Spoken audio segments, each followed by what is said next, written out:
चोरी होऊ नये म्हणून तोही प्रश्न आहे. कारण शहरामध्ये लोक बाहेर गेले की कुलूप तोडलं जातं. नाशिकला अशा बऱ्याच घटना रोज घडतात. म्हणून या कार्यानं चोरी होऊ नये त्याचं एक तंत्र श्लोक दिलेला आहे. बऱ्याच सेवेकऱ्यांकडे कदाचित तो असेल, नसेल तर आत घेऊन जा. पौर्णिमेच्या दिवशी पांढऱ्या कागदावर लाल अक्षरानं जर ते यंत्र दक्षिण भिंतीला चिपकून दिलं आणि रोज रात्री झोपण्यापूर्वी एकदा वाचलं, त्याला अर्धा मिनिट लागतो. आयुष्यात कोणाचीही चोरी होत नाही असा गेला 70 वर्षाचा अनुभव आहे. ज्यांच्याकडं चोरी होऊ नये ते सुभाषित असेल त्यांनी हात उंच करावेत. कमी हात उंच झालेत बघा.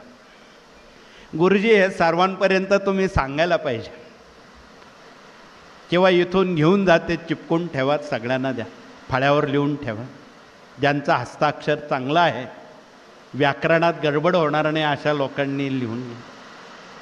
तो श्लोक थोडक्यात 1 मिनिटात बोलायचा झाला तर तो असा आहे, 8 ओळींचा आहे. जले रक्षतु वराह, स्थले रक्षतु वामना, अटव्या नार सिंहस्थ, सर्वता पातु केशवः, जले रक्षतु नंदीशः, स्थले रक्षतु भैरवा, अटव्या वीरभद्रश्च, सर्वता पातु शंकरः, अर्जुनो फाल्गुनो जिष्णु, किरीटी श्वेतवाहना, बिभिस्तु विजय कृष्ण, गव्यासाची धनंजया, त्रिशो भार्या कफलश्च दाहिनी मोहिनी संती, तस्य स्मरण मात्रेण चोरो गच्छति निष्कलः.